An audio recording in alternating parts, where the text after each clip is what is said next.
नमस्कार दोस्तों, बहुत बहुत स्वागत है आप लोगों का सिंपल एजुकेशन में। दोस्तों, आज की इस वीडियो में हम बात करेंगे मुंशी प्रेमचंद द्वारा लिखी गई कहानी पूस की एक रात के बारे में। कहानी को शुरू करने से पहले हम जानते हैं मुंशी प्रेमचंद के बारे में कुछ एक बातें। मुंशी प्रेमचंद का वास्तविक नाम धनपत राय था और हिंदी में लिखने से पहले वो उर्दू में लिखा करते थे नवाब राय के नाम से। 1880 ईस्वी में उनका जन्म हुआ था वाराणसी के नज़दीक लम्हई नामक ग्राम में और 1936 में इनकी मृत्यु हुई थी। कहा जाता है कि उन्होंने अपने समय के समाज में प्रचलित सामाजिक समस्याओं के ऊपर आधारित 11 उत्कृष्ट उपन्यासों की रचना की और लगभग 300 कहानियों की रचना की। अपने तमाम उपन्यासों और तमाम कहानियों के माध्यम से उन्होंने उस समाज में प्रचलित सामाजिक बुराइयों को चुनौती देने का प्रयास किया जो उनके समय में प्रचलित थी। वर्तमान कहानी पूस की एक रात में उन्होंने एक ऐसे किसान का चित्र उकेरा है जो भीषण दरिद्रता के कारण सर्दी के प्रकोप से बचने का प्रयास करता है। दोस्तों, यदि कहानी के चरित्रों की बात की जाए तो यह कहानी पूस की एक रात मुख्य रूप से 4 चरित्रों को समेटकर लिखी गई है। इसमें केंद्रीय पात्र हल्कू का है और दूसरा पात्र हल्कू की पत्नी मुन्नी है, तीसरा एक साहूकार है जिसका नाम है सहना और चौथा चरित्र एक कुत्ते का है जिसका नाम है जबरा। तो चलिए अब शब्द ब शब्द हम इस कहानी को देखते हैं और जानते हैं कि क्या बताते हैं मुंशी प्रेमचंद पूस की एक रात के बारे में। हल्कू ने आकर स्त्री से कहा, सहना आया है, लाओ जो रुपए रखे हैं उसे दे दूं, किसी तरह गला तो छूटे। मुन्नी झाड़ू लगा रही थी, पीछे फिरकर बोली, 3 ही तो रुपए हैं, दे दोगे तो कंबल कहाँ से आवेगा। माघ पूस की रात हार में कैसे कटेगी, उससे कह दो फसल पर दे देंगे, अभी नहीं है। हल्कू एक क्षण अनिश्चित दशा में खड़ा रहा।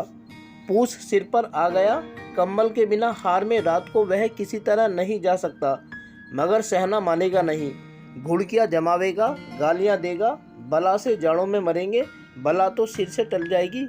यह सोचता हुआ वह अपना भारी भरकम डील लिए हुए जो उसके नाम को झूठ सिद्ध करता था स्त्री के समीप आ गया और खुशामद करके बोला, ला दे दे, गला तो छूटे, कंबल के लिए कोई दूसरा उपाय सोचूंगा। मुन्नी उसके पास से दूर हट गई और आंखें तरेरती हुई बोली, कर चुके दूसरा उपाय, जरा सुनूं तो कौन सा उपाय करोगे। कोई खैरात दे देगा कंबल, ना जाने कितनी बाकी है जो किसी तरह चुकने ही नहीं आती। मैं कहती हूँ तुम क्यों छोड़ नहीं देते खेती, मर मर काम करो, उपज हो तो बाकी दे दो। चलो छुट्टी हुई, बाकी चुकाने के लिए ही तो हमारा जन्म हुआ है, पेट के लिए मजूरी करो, ऐसी खेती से बाज आए, मैं रुपए ना दूंगी ना दूंगी। हल्कू उदास होकर बोला, क्यों गाली खाऊं। मुन्नी ने तड़प कर कहा, गाली क्यों देगा, क्या उसका राज है। मगर यह कहने के साथ ही उसकी तनी हुई भौहें ढीली पड़ गई। हल्कू के उस वाक्य में जो कठोर सत्य था वह मानो एक भीषण जंतु की भांति उसे घूर रहा था। उसने जाकर आले पर से रुपए निकाले और लाकर हल्कू के हाथ पर रख दिए। फिर बोली, तुम छोड़ दो अब की से खेती, मजूरों में सुख से एक रोटी तो खाने को मिलेगी, किसी की धौंस तो ना रहेगी। अच्छी खेती है, मजूरी करके लाओ, वह भी उसी में झोंक दो, उस पर धौंस। हल्कू ने रुपए लिए और इस तरह बाहर चला मानो अपना हृदय निकालकर देने जा रहा हो। उसने मजूरी से एक एक पैसा काट कपट कर 3 रुपए कंबल के लिए जमा किए थे। वह आज निकले जा रहे थे। एक एक पग के साथ उसका मस्तक अपनी दीनता के भार से दबा जा रहा था। पूस की अंधेरी रात, आकाश पर तारे भी ठिठुरते हुए मालूम होते थे। हल्कू अपने खेत के किनारे ऊख के पत्तों की एक छतरी के नीचे बांस के खटोले पर अपनी पुरानी गाढ़े की चादर ओढ़े पड़ा काँप रहा था। खाट के नीचे उसका संगी कुत्ता जबरा पेट में मुंह डाले सर्दी से कूं कूं कर रहा था। 2 में से एक को भी नींद ना आती थी। हल्कू ने घुटनियों को गर्दन में चिपकाते हुए कहा, क्यों जबरा, जाड़ा लगता है? कहता तो था घर में पुआल पर लेटा रहे, तो यहाँ क्या लेने आए थे? अब खाओ ठंड, मैं क्या करूँ? जानते थे मैं यहाँ हलवा पूरी खाने आ रहा हूँ? दौड़े दौड़े आगे आगे चले आए। अब रो नानी के नाम को। जबरा ने पड़े पड़े दुम हिलाई और अपनी कूकू को दीर्घ बनाता हुआ एक बार जम्हाई लेकर चुप हो गया। उसकी श्वास बुद्धि ने शायद ताड़ लिया, स्वामी को मेरी कूकू से नींद नहीं आ रही है। हल्कू ने हाथ निकालकर जबरा की ठंडी पीठ सहलाते हुए कहा, कल से मत आना मेरे साथ, नहीं तो ठंडे हो जाओगे। यह रान पछुआ न जाने कहाँ से बर्फ लिए आ रही है। उठूं फिर एक चिलम भरूं, किसी तरह रात तो कटे। 8 चिलम तो पी चुका। यह खेती का मजा है। और एक एक भगवान ऐसे पड़े हैं जिनके पास जाड़ा जाए तो गर्मी से घबरा कर भागे। मोटे मोटे गद्दे, लिहाफ, कंबल, मजाल है जाड़े का गुजर हो जाए। तकदीर की खूबी, मजूरी हम करें, मजा दूसरा लूटें। हल्कू उठा, गड्ढे में से जरा सी आग निकालकर चिलम भरी। जबरा भी उठ बैठा। हल्कू ने चिलम पीते हुए कहा, पिएगा चिलम? जाड़ा तो क्या जाता है, जरा मन बहल जाता है। जबरा ने उसके मुंह की ओर प्रेम से छलकती हुई आंखों से देखा। हल्कू, आज और जाड़ा खा ले, कल से मैं यहाँ पुआल बिछा दूंगा, उसी में घुसकर बैठना, तब जाड़ा ना लगेगा।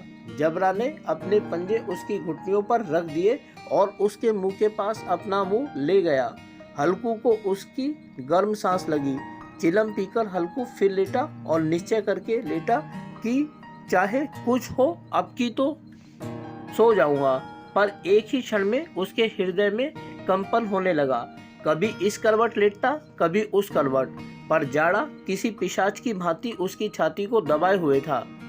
जब किसी तरह ना रहा गया तो उसने जबरा को धीरे से उठाया और उसके सिर को थपथपाकर उसे अपनी गोद में सुला लिया।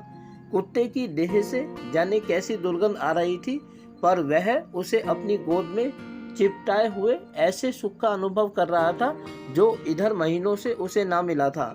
जबरा शायद यह समझ रहा था कि स्वर्ग यही है, और हल्कू की पवित्र आत्मा में तो उस कुत्ते के प्रति घृणा की गंध तक न थी। अपने किसी अभिन्न मित्र या भाई को भी वह इतनी ही तत्परता से गले लगाता।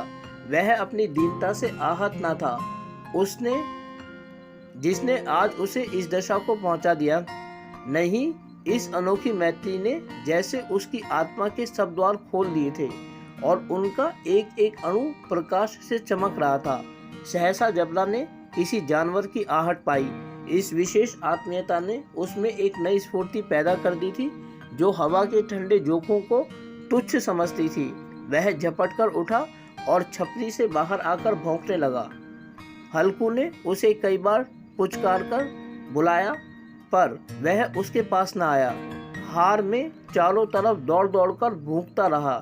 एक क्षण के लिए भी आ जाता तो तुरंत ही फिर दौड़ता। कर्तव्य उसके हृदय में अरमान की भांति ही उछल रहा था। 1 घंटा और गुजर गया। रात ने शीत को हवा से धतकाना शुरू किया। हल्कू उठ बैठा और दोनों घुटनों को छाती से मिलाकर सिर को उसमें छिपा लिया। फिर ठंड भी कम ना हुई। ऐसा जान पड़ता था सारा रक्त जम गया है, धमनियों में रक्त की जगह हिम बह रहा है। उसने झुककर आकाश की ओर देखा। अभी कितनी रात बाकी है। सप्तऋषि अभी आकाश में आधे भी नहीं चढ़े। ऊपर आ जाएंगे तब कहीं जाकर सवेरा होगा। अभी पहर से ऊपर रात है। हल्कू के खेत से कोई एक गोली के टप्पे पर आमों का एक बाग था। पतझड़ शुरू हो गई थी। बाग में पत्तियों को ढेर लगा था। हल्कू ने सोचा चलकर पत्तियां बटोरूं और उन्हें जलाकर खूब तापूं।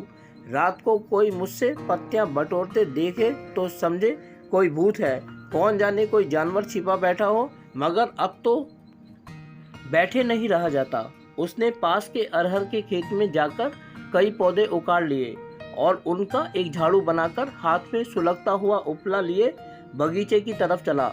जबरा ने उसे आते देखा तो पास आया और दुम हिलाने लगा।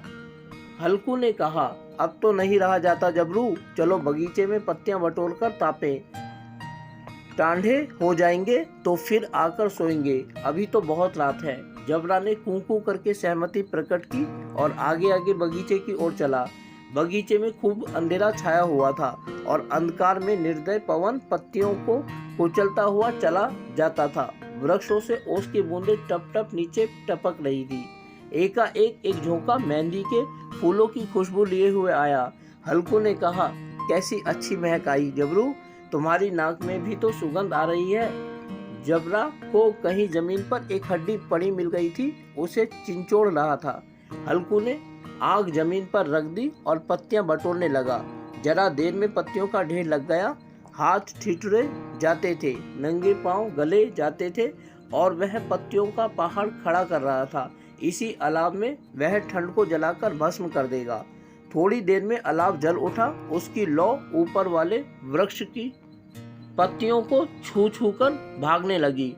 उस अस्थिर प्रकाश में बगीचे के विशाल वृक्ष ऐसे मालूम होते थे मानो उस अथाह अंधकार को उसने सिरों पर संभाले हुए हो। अंधकार के उस अनंत सागर में यह प्रकाश एक नौका के समान हिलता मचलता हुआ जान पड़ता था।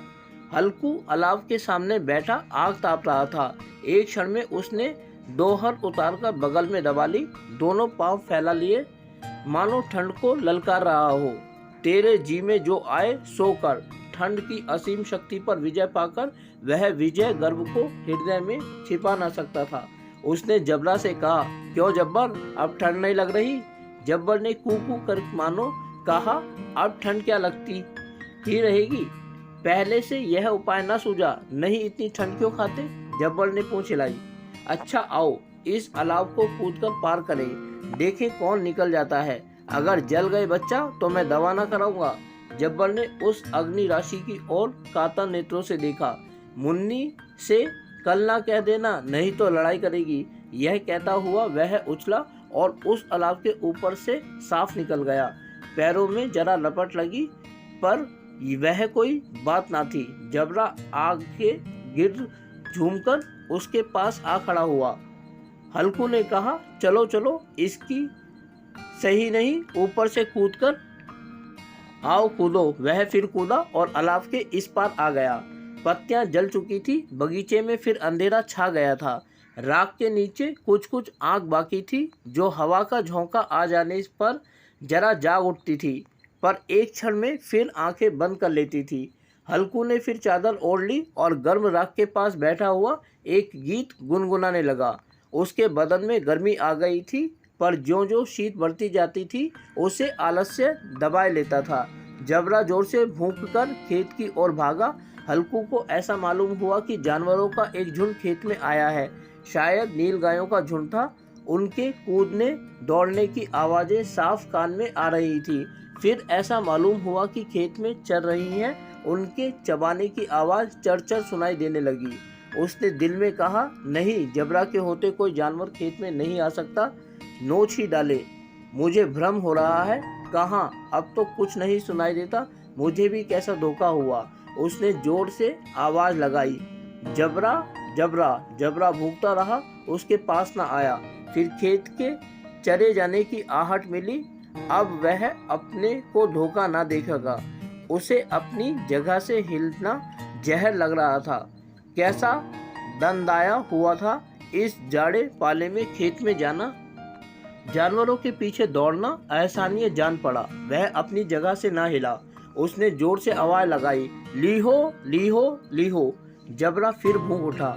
जानवर खेत चल रहे थे। फसल तैयार है। कैसी अच्छी खेती थी, पर ये दुष्ट जानवर उसका सर्वनाश किए डालते हैं। हल्कू पक्का इरादा करके उठा और 2-3 कदम चला, पर एकाएक हवा का ऐसा ठंडा चुभने वाला बिच्छू के डंक का सा झोंका लगा कि वह फिर बुझते हुए अलाव के पास आ बैठा और राख को कुरेदकर अपनी ठंडी देह को गरमाने लगा।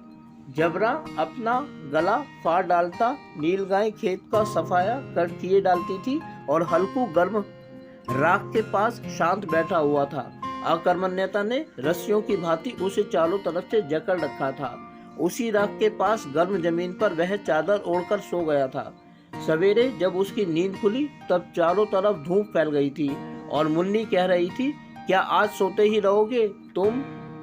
यहाँ आकर रम गए और इधर सारा खेत चौपट हो गया। हल्कू ने उठकर कहा, क्या तू खेत से होकर आ रही है? मुन्नी बोली, हाँ, सारे खेत का सत्यानाश हो गया। भला ऐसा भी कोई सोता है? तुम्हारे यहाँ मड़ैया डालने से क्या हुआ? हल्कू ने बहाना किया, मैं मरते मरते बचा, तुझे अपनी खेत की पड़ी है? पेट में ऐसा दर्द हुआ कि मैं नहीं जानता हूँ। दोनों फिर खेत के डांड पर आए। देखा सारा खेत रौंदा पड़ा हुआ है और जबड़ा मुड़ैया के नीचे चित लेटा हुआ है, मानो प्राण ही नहीं हो। दोनों खेत की दशा देख रहे थे। मुन्नी के मुख पर उदासी छाई हुई थी, पर हल्कू प्रसन्न था। मुन्नी के ने चिंतित होकर कहा, अब मजूरी करके मालगुजारी भरनी पड़ेगी। हल्कू ने प्रसन्न मुख से कहा, रात को ठंड में यहाँ सोना तो ना पड़ेगा। तो दोस्तों, ये थी मुंशी प्रेमचंद द्वारा लिखी गई कहानी पूस की एक रात, जिसमें हमने देखा कि किस तरह करीबी के कारण एक किसान अपनी सर्दियों को काटने के लिए एक कंबल खरीदने में भी असमर्थ रहता है और अंततः उसका परिणाम यह होता है कि उसको खेती छोड़ने के बारे में निर्णय लेना पड़ता है। उम्मीद करता हूँ कि आप लोगों को कहानी पसंद आई होगी। साथ ही आप लोगों से अनुरोध करता हूँ कि यदि वीडियो अच्छी लगी तो वीडियो को लाइक और चैनल को सब्सक्राइब जरूर करें। इसके अलावा आगे आने वाले अन्य दिनों में अन्य वीडियोस को देखने के लिए जुड़े रहें मेरे साथ मेरे इस YouTube चैनल पर, जिसका नाम है सिंपल एजुकेशन। फिलहाल आप लोगों से विदा लेना चाहूँगा। वीडियो को देखने के लिए आपका बहुत बहुत धन्यवाद।